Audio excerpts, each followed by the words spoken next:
कौन थी वो? मैं 8 महीने की प्रेग्नेंट थी और अपनी डिलीवरी के लिए अपने मायके गई थी। माँ ने मुझे फोन पर बताया, घर के पीछे की तरफ जो खाली जमीन थी ना, वहां पर एक नया कमरा बनवा लिया है।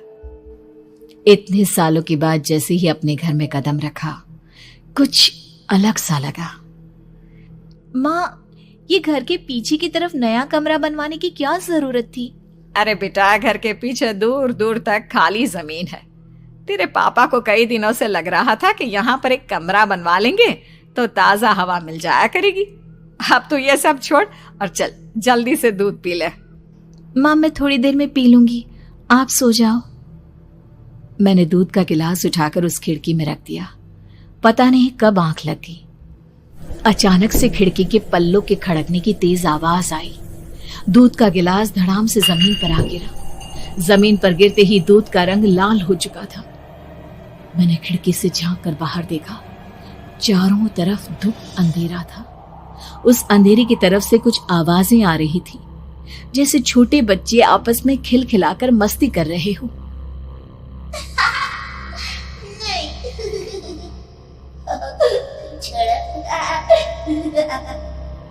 इतनी रात को इतने घनघोर अंधेरे में बच्चों की आवाज कैसे आ रही है? घड़ी में वक्त देखा तो ठीक 12 बजे थे। देखकर मैं सन्न रह गई। बुरी आत्माओं और भूतों की कई कहानियां मैं सुन चुकी थी। वक्त भी कुछ ऐसा ही था। ऊपर से मैं प्रेग्नेंट। सुना था कि ऐसे वक्त में अक्सर बुरी आत्माएं औरतों का पीछा करती है, तो क्या मेरे पीछे भी? पसीने से तरबतर बड़ी मुश्किल से, जैसे कांपते हाथों से मैंने उस खिड़की को बंद किया। जल्दी से जल्दी उस कमरे से बाहर निकलकर माँ के पास जाने के बारे में सोचा, लेकिन जैसे ही दरवाजे की तरफ पलटी, लगा कोई साया हवा की स्पीड से दरवाजे के सामने से गुजर गया। मेरे गले में अटक कर रह गई। मैं जोर से चीख कर माँ को बुलाना चाहती थी, लेकिन वो आवाज खुद मेरे कानों तक नहीं पहुंच पा रही थी। तो माँ तक कैसे पहुंचती? खिड़की के पल्ले एक बार फिर तेज हवा के झोंके से धड़ाम करके खुल गया और पूरी ताकत से मैं चीख पड़ी। जानती थी मेरी चीख की आवाज सुनकर कुछ ही सेकंड में माँ वहां पहुंच जाएगी, लेकिन ऐसा कुछ हुआ ही नहीं। मेरा कलेजा डर के मारे फटा जा रहा था। आखिर माँ ने मेरी आवाज क्यों नहीं सुनी? इतनी गहरी नींद में तो माँ कभी नहीं सोती। ठीक पीछे खुली हुई वो खिड़की। मुझ में इतनी ताकत नहीं बची थी कि मैं पलटकर उस तरफ देख भी सकूं।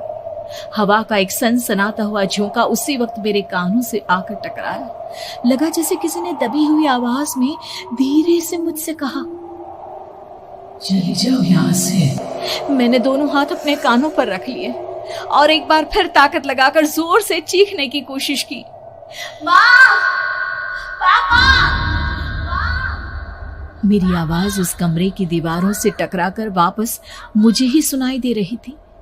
जितनी ताकत के साथ मैंने चीखने की कोशिश की थी, कुछ ही देर बाद उससे कहीं ज्यादा तेज और दर्दनाक चीख मुझे सुनाई देने लगी। ये आवाज ठीक मेरे पीछे खिड़की से आ रही थी। वो आवाज मेरे कानों में पिघलते हुए लोहे की तरह गिर रही थी। उन आवाजों में हैवानियत थी। वो आवाजें किसी इंसान की नहीं है, इतना मैं समझ चुकी थी। कांप रहे हाथों से मैंने अंधेरे में कुछ ढूंढने की कोशिश की।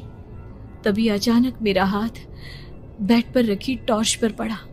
किसी तरह ताकत लगाकर टॉर्च का बटन ऑन किया, लेकिन ये क्या? सामने दरवाजे पर 3 छोटी लड़कियां खड़ी हुई थी। उनके हाथ में स्टील के चमचमाते हुए चाकू थे। मैं घबराकर लड़खड़ाई और पीछे की तरफ हटी, लेकिन तब तक वो मेरे पास आ चुकी थी।